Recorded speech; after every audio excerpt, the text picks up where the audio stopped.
Hey, Mets fans, welcome to another episode of the Optimistic Met Fan Podcast, episode 33.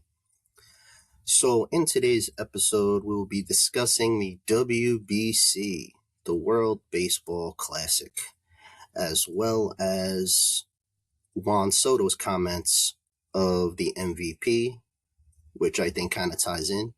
And also, I will be discussing multiple topics from the week. So let's dive right in. So the WBC started back in 2006, I believe, was the first year of the WBC. It's been around for 20 years now. And every 4 years, as we know, the baseball world gets enamored by well, maybe that's not the right word, but they get excited about baseball and they get excited about seeing their players represent their countries. I know I have a couple of friends that get very excited about that. The pride, the egos start going. It's a lot of fun. It's done with a lot of class. It's not overblown, but I think it's cool. I think it's cool that a lot of people get excited about this. They wear their country's colors. They get passionate about baseball. They get passionate about, their players representing their countries, all that good stuff. The thing I like about the WBC more than anything, I think, before I go into the Met portion of the WBC, is I like the camaraderie that comes out of a lot of this. After the World Baseball Classic, teams return back to their original teams in Major League Baseball, and the competition from there translates sometimes to the regular season of regular baseball. And what I mean by that is guys carry this over. They carry over the camaraderie from their countries, their, patriotism, you could say. But not only that, you see back in camp how teammates that competed against one another, they form a bond. They form a different type of relationship. So I've noticed it throughout the years of the World Baseball Classic a little bit with the Mets. I've noticed it with some other teams where, when David Wright came back after competing for Team USA, he had a little bit more of a swagger going into that season. I've seen a lot of other players do the same thing. So, just to use David Wright as an example, because that popped into my head the other day when I was writing some of these notes of the Captain America stuff, right? Like, I think this could translate well for guys like Juan Soto, who's getting to represent DR. You see how excited he is in spring training already, how comfortable he feels. I think all this ties in.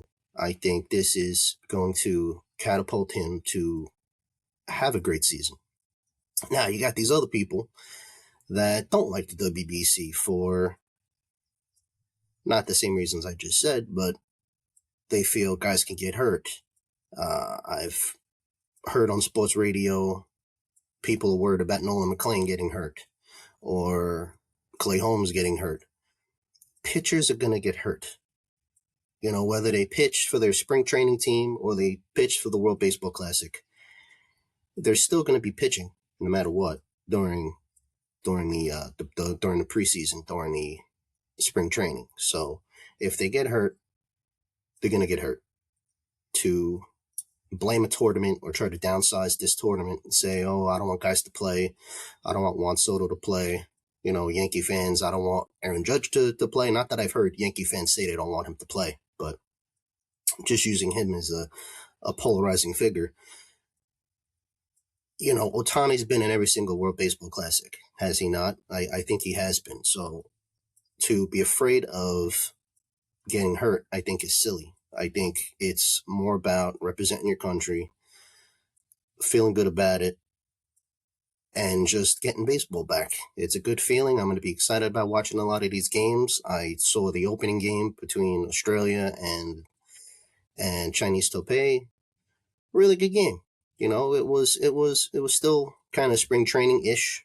It had that feel, but it also had that feel of, all right, these fans are into it. Australia was really into it. They ended up winning the opening game, had a couple of home runs. One of the top prospects in baseball, uh, Mazina. I don't know what team he's a prospect for, though. I have to look that up. But it it was interesting to me because he is going to showcase why he's a top prospect. The Mets have a prospect that I think is going to showcase a lot of his skills. So let me get into all the players on the different teams, and I will highlight guys as I go. So like I said, Juan Soto is going to be representing the Dominican Republic with his Mets teammate Hescar Brasban. Mark Vientos is going to be on Team Nicaragua. Nolan Mclean and Holmes, who I mentioned before, on Team USA. Then you have Jared Young on Team Canada, that was on the Major League roster. And then everybody else is kind of guys that were on spring training or on that carousel with the Syracuse Shuttle, as they nicknamed it, guys who came up and down last year for the Mets.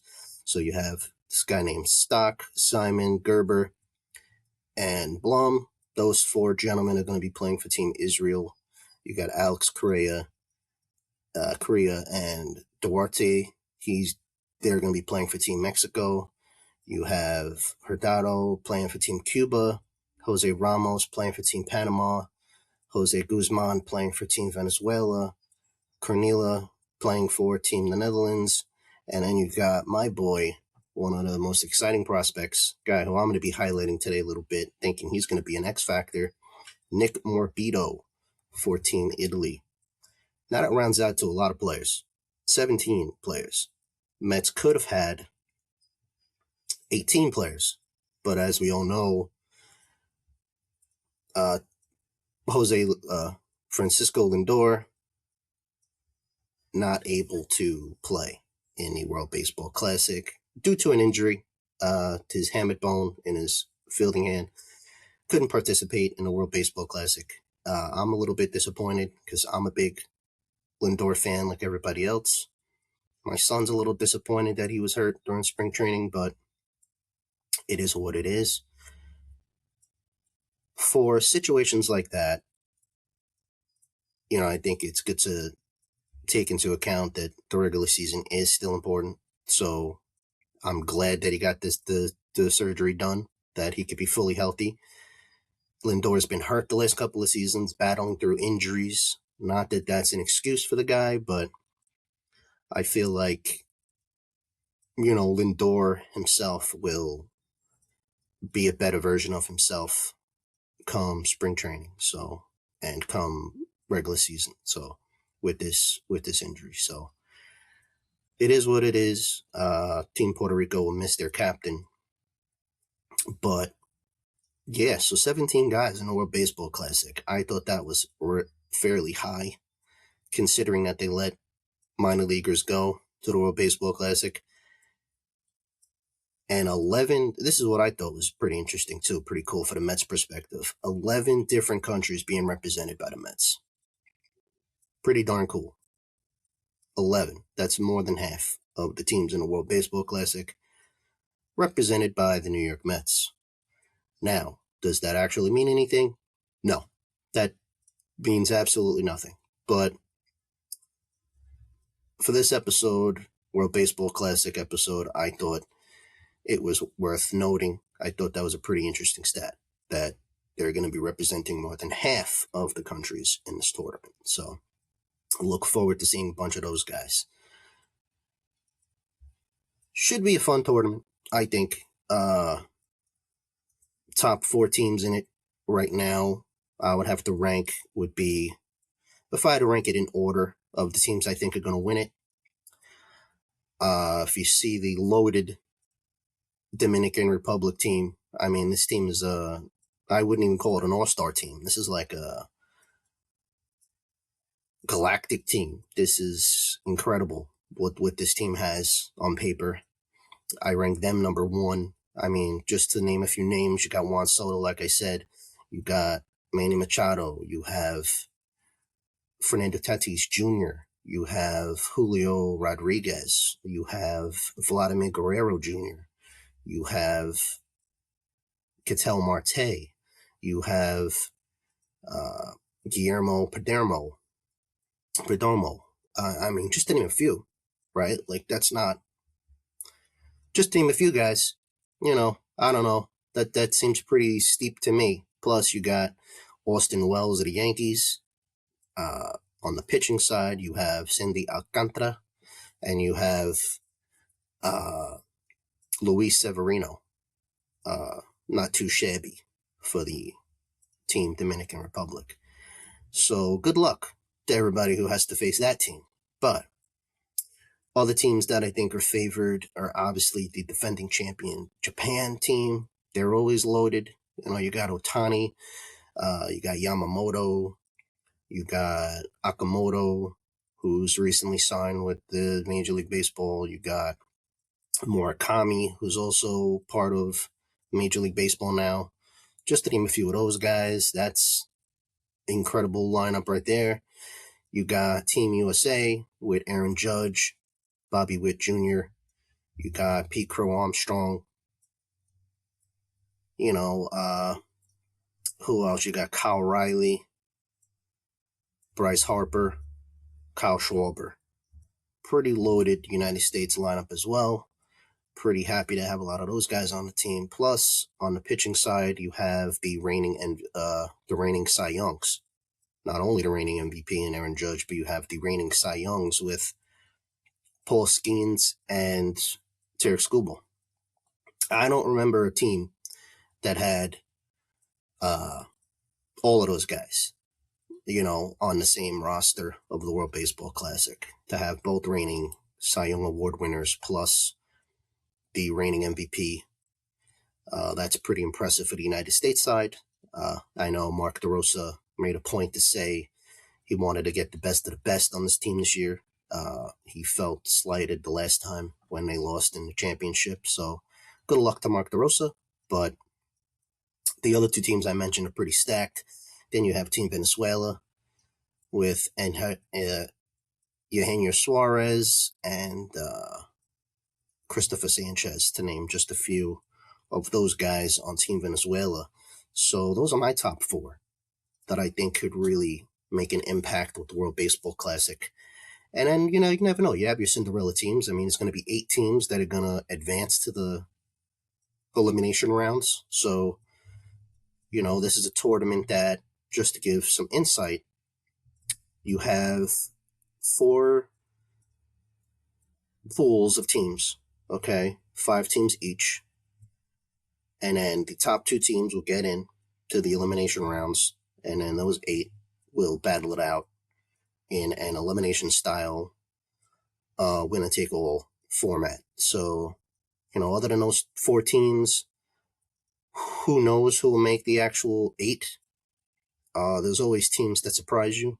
So, I think one of the teams that might surprise people might be Team Italy, might be Team Brazil. There's, a buddy of mine was very high saying, watch out for Team Mexico, that they always have good pitching. So we'll see.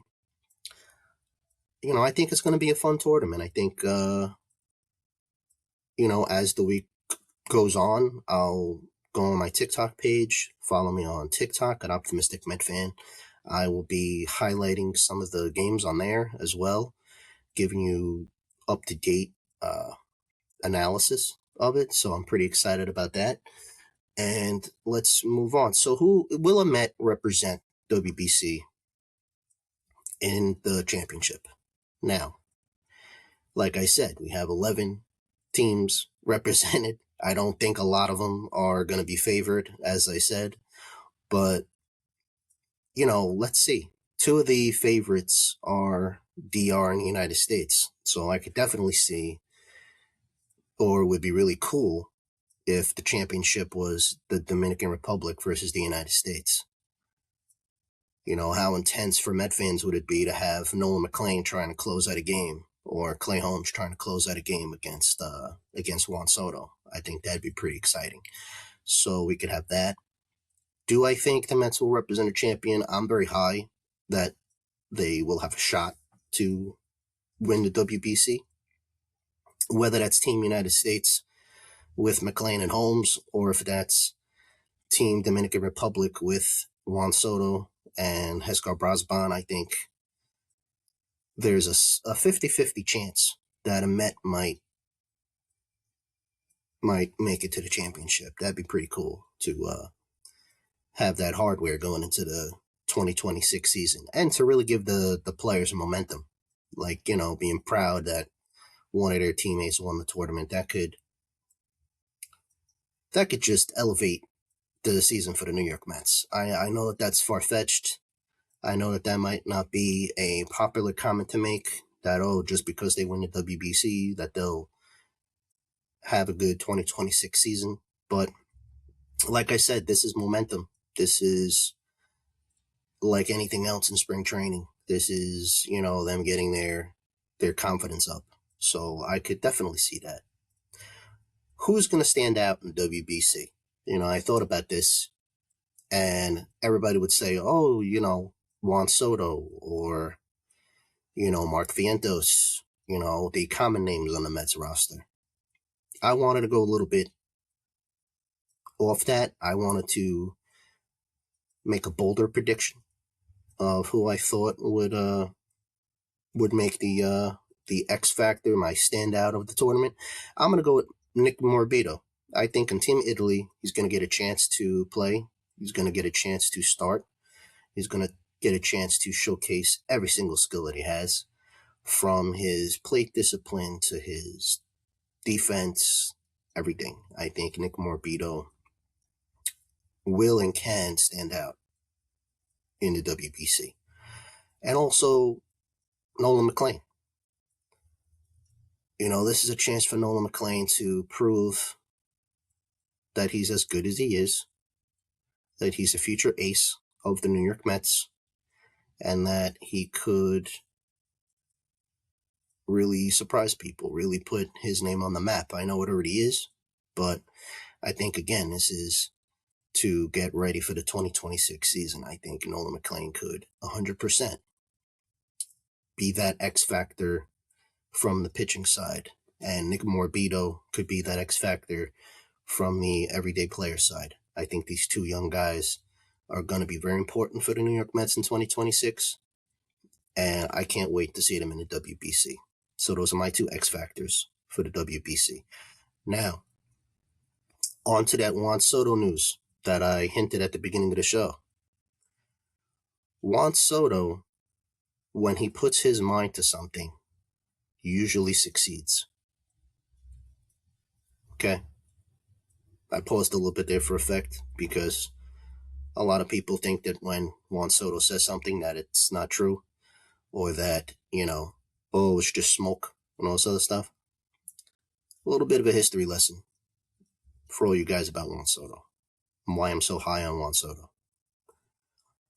Juan Soto recently stated that Ohtani, the reigning MVP of the league, better keep doing what he's doing, because he's coming for him. Now, whether that's him just being overly confident, whether that's him being, prideful because of the World Baseball Classic, whatever it is, when Juan Soto says he's going to do something, usually 9 out of 10 times he does it. When he wanted to be a better overall hitter with the Nationals, he led the league in average. He led the league in OPS. When he was with San Diego, he wanted to be more of a prolific home run hitter. Started hitting more home runs. When he was with the Yankees, same thing. Wanted to be more of a presence in the lineup, wanted to hit more home runs. He did that. When he came to the Mets, he wanted to be a better base runner. Wanted to add that wrinkle to his game. Had an incredible amount of steals his first year with the Mets. Added that element to his game. This year, wants to be a better overall defensive player. Is moving over to left field to do that. All of this adds up to Juan Soto being the MVP. Once he sets his mind to a goal, usually Juan Soto hits that goal or comes pretty close. In a so-called down season, just to put this into perspective about how good Juan Soto could be, he had a slow start, right, to being a New York Met, according to people. His first 2 months really wasn't the Juan Soto that we saw the last 4 months. Well, in a year like that, where he started off poorly, he finished third in MVP votes. In a year where he struggled in the beginning, he was third. Kind of put that into perspective a little bit. If he starts off hot, if he starts off motivated, he's now happy. He's looking like there's no stress. There's no, I have nothing to prove. There's just, I'm going to go out and be Juan Soto with his teammates. Juan Soto could very well be the MVP of 2026. And I 100% would give him the benefit of the doubt in order to do that. No question about it. Absolutely. Now, more news that was circulating through the internet was Steve Cohen, our owner. Now, some of his comments I thought were true. Some of his comments I was a little taken aback by. I don't necessarily disagree with anything that he said, but let's go through a couple of the things that he said. So Steve Cohen recently was interviewed and was talking about the winning of the New York Mets, or the lack thereof of the Mets winning, how they're going on a 40-year World Series drought, and how he felt about that. And he pretty much said, hey, it's frustrating. I don't like it. I'm not the owner of this team to lose. This is not what I bought the team for, all that stuff. But it's true. What's also true is that you were the owner. You were the guy writing the checks the last 5 years. So, yeah, that's not what we expected either when you bought the team. So, totally in agreement with that it's definitely frustrating. So that was something I agreed with. Another comment that he made that had shockwaves through the internet, at least on social media, was there's going to be no captain as long as he's the owner of the Mets. And that was a pretty powerful statement, right? Being that we were all,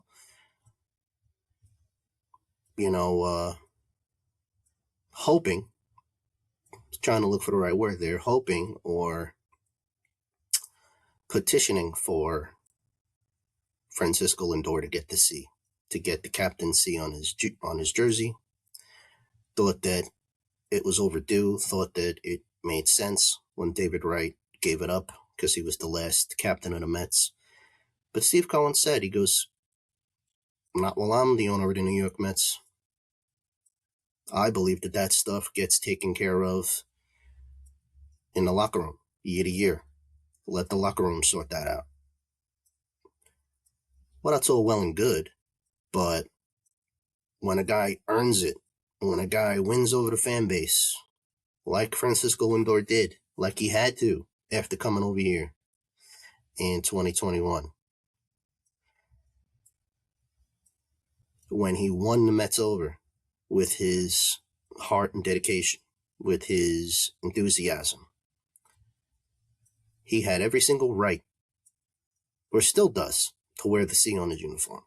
So that to me is very highly disappointing, that with Steve Cohen as the owner, and I think he's going to be the owner for a very, very, very long time. I don't think anybody, you can make that argument about the casino. Oh, that's all he wanted. That's a bunch of hogwash too. But never having a captain I mean, I guess we can get over it. I'm going to get over it. I think that it's, we could always name who the captain is of the team year to year. I think that part of the comment that he said that let the locker room settle it kind of makes a little bit of sense. But, I think that puts that debate to bed if it does anything else. So, no captain. Well, Steve Cohen is the owner of the New York Mets. So keep that in mind, folks. Another thing I wanted to just bring up really quick was the rotation and a couple of players that I think needed to be spoken about. So Brett Beatty. Poor Brett. Where the hell is he going to play? He learns third base, becomes a really great third baseman, in my opinion. Really, really solid at that position. Then the Mets go and they say, hey, we're going to go get Bo Bichette. Okay. I still got second base to learn, even though Mark Semien is there. I could probably figure out the outfield. I got left field, because Juan Soto's in right field. Well, Juan Soto, Carlos Mendoza, David Stearns have a little bit of a conversation. And then poor Brett gets left field taken away from him. Okay, not a big deal. Could he play right? Could he play just kind of like that Swiss Army knife utility role that Mclean used to do? Okay, cool. But then they give him a first base mitt and throw him at their first base the other day during a spring training game. And I'm looking at this and I go, okay, tall, athletic. Okay, makes sense. Still haven't seen Jorge Polanco at first base yet. So don't really know how he's going to play there. But, Brett Beatty could be the opening day first baseman for the New York Mets, which sounds really, really weird to hear when he was the opening day third baseman in 2023. So, what a journey our boy Brett Beatty has had. That's all I could say. But on the good side of it, and that was just a little bit of my doom and gloom with Brett Beatty, because I feel like they keep throwing this guy around the field like he's a rag doll. But he looked good at first base. I'm not going to lie. Could he finally find a home defensively at first base? That's going to be the question that I lay out to all you Met fans, because seeing him play there didn't look weird. He jokingly in a postgame said that ball that got hit in between first and second, he had an instinct to go after that ball, because that's what third basemen do naturally. That's what second basemen do naturally, right? You go after the ball. You saw him kind of go for it a little bit, but then tail back and go back to first base. So we'll see as spring training goes on how more comfortable he gets at first base. But the first day at first base didn't look too bad for Brett Beatty. So I have to give it up to Brett. He's actually one hell of an athlete, and hopefully he transitions well to first base, because I think that'll open up a whole avenue for the New York Mets to go defensively. Now, speaking of other guys defensively that I think are going to be an impact, Luis Robert. Now, he's one player in this lineup that when I look at this lineup, I go, if he stays healthy, that could change the outcome of the entire Mets season. And I say that because I saw what he did in 2023. So, yes, that's 3 years ago. He had 2 subpar years. But let's be real for a sec. His subpar seasons are already better than what any Met center fielder has done in the last 4 or 5 years. So, I'll take Luis Robert's floor any day, especially if he gives me Gold Glove defense in center field. So Luis Robert, definitely going to be a guy to keep a lookout for this season. If he can stay healthy, this whole season could change. And then the Met rotation. I wanted to touch base on them for a little bit. looking at how it's being built with Freddie Peralta at the top and then Nolan Mclean, to name a few, and then Clay Holmes. That's a really, really good, solid 1, 2, 3. It's the bottom half that's really been underrated. Guys that have been successful, that if they are successful, this Met rotation could be pretty dangerous. This is a pretty underrated pitching staff, in my opinion. You got Manaya coming back from injury, fully healthy. You have David Peterson, one more year under his belt, a full season of pitching under his belt for the first time, where he had to go the full season and pitch. Was fully healthy for that. Kind of hit a wall. Has that behind him now. I'm expecting big things from David Peterson. I'm actually expecting, I know this is kind of silly to say this because a lot of Met fans probably aren't on the same page. Kodai Senga is the forgotten man in this rotation. And that could be a very, very good weapon for the New York Mets, along with guys like Jonah Tong and Christian Scott, guys who are going to start the year in AAA. Those are the two guys that could come up and change the trajectory of this rotation. So, very, very solid rotation, I think the Mets have. I don't think that's far-fetched to say. And that's it. So, let's get ready I'm going to close this out right now with the WBC. It's underway. I think Juan Soto is going to show out. I think Nolan Mclean and Clay Holmes are going to pitch fine for the United States, and they're going to be just okay. I don't think anybody's going to get injured, knock on wood. I don't think anybody's going to get hurt. I think this is going to be a really fun tournament.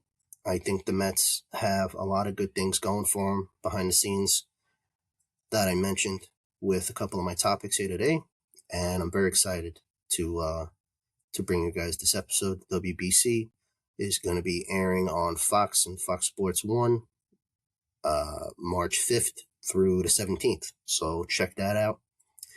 And before I leave you today, like always, if you like what you have been watching, if you like following me on any of these platforms, please do follow me on my YouTube page, on YouTube at Optimistic Met Fan. Follow me on TikTok at Optimistic Met Fan, and also follow me on my newly acquired website. I just got it up. I wanted to promote my website, optimisticmetfan.com. Go check it out for all your Met news. All right, that's it for today's episode. Like I always say, let's go Mets, and stay amazing, everybody.